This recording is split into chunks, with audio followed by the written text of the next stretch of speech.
as I've gotten older, I've noticed unhealthy patterns that have been passed down from my family of origin. What Me steps too. can I, yeah, right?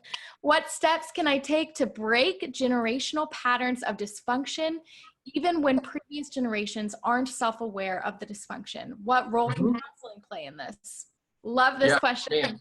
Love the transparency. Can relate to this question. Go ahead and give me an answer. Oh my gosh. I think everybody watching can relate to this question, that no matter how awesome and wonderful your parents were, they were imperfect. You know, like you said earlier, Tori, that every one of us has gaps in our own life, and we pass gaps down to our kids. You know, as much as I strive and want to be the best parent that I can be, I know that I'm going to leave gaps in my kids' lives because I'm imperfect and I'm broken in my own self. And so I can't be a perfect father to them. And so it's helpful just to normalize that and go, we're not saying, you know, that all parents are bad parents because they're imperfect parents. We're just saying they're people. And that as a result of that, every one of us has those gaps and those wounds that need to be understood and addressed.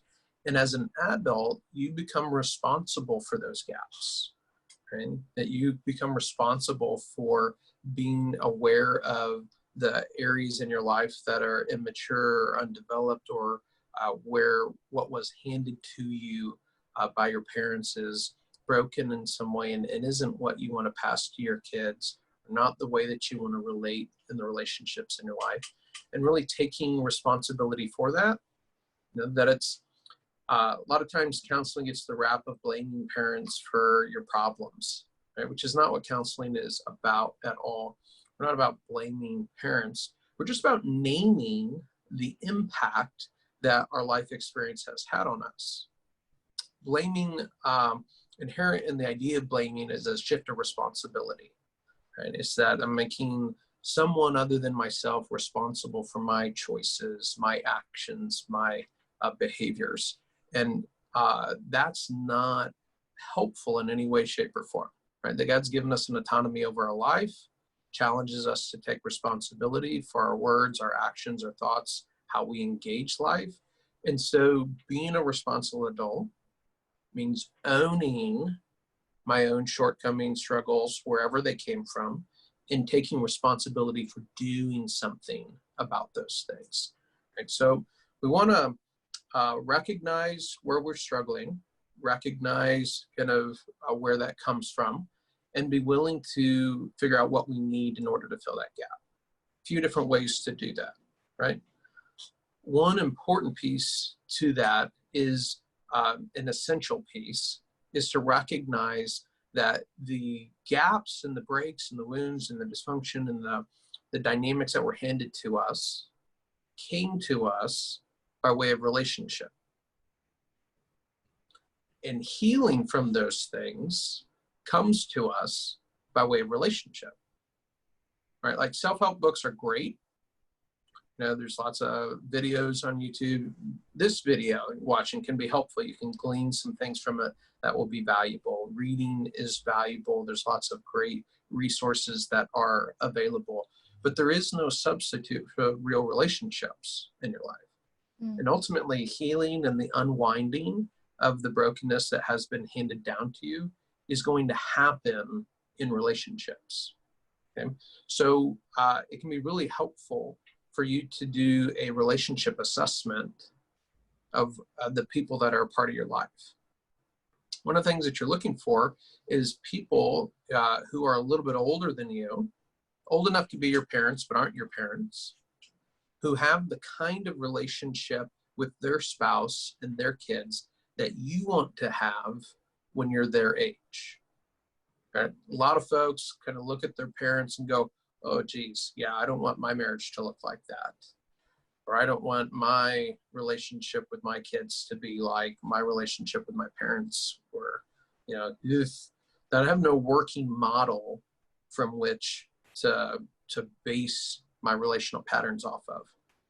In fact, a lot of folks have the comment, you know, my parents showed me what not to do, which is great. The only problem is there are like billions of ways not to do things. And so you can not do things like your parents and still do it in a way that's totally broken and not going to work for you. You can't exhaust knowing all the ways that aren't going to work. That's not going to help you settle in on what does work. You actually have to have a working example of what does work in order to learn what does work and to be able to grow into it. So by identifying people that God has placed in your life who have the kind of relationship with each other that you would like to have with a spouse, that have the kind of relationship with their kids that you would like to have with your kids, you can catch from them things that you weren't able to catch from your folks. And so being bold in pursuing relationship with those individuals so you can get in proximity to them. So some of that healthy way of thinking and healthy way of relating and healthy way of engaging can rub off on you. You can receive from them things that are missing in your internal resources that you need in order to have those healthy relationships is a great way to begin to develop the things that you need in order to change those patterns that have handed to you. Now, sometimes that's difficult to do, right? Sometimes like, I don't have anybody in my life that fits that category. I do a relationship assessment and I don't see anybody in my life that I want to have a marriage like their marriage, or everybody I know is really dysfunctional, that dynamic. So I don't even know where to begin with that. That sounds great, Josh, but I'm paralyzed with fear. I can't even imagine trying to pursue that. I don't know where to start. It's just completely overwhelming. That's where professional counseling can really be a helpful situation. That being able to identify what keeps me from being able to form the kind of healthy relationships that could lead to transformation for me. What does keep me from being able to do the things that I know would be helpful? Maybe I've bought some books, I've watched some videos, I know some things from my reading that would be helpful. I just can't seem to bring myself to do them or engage them, or I try and it doesn't seem to work. And I keep tripping over something and I'm not sure what it is. That working with a professional counselor can really help you get outside yourself and gain some insight into what's getting in the way for you, that then can empower you to overcome those things and really make the choices, engage the things that will make things different for you.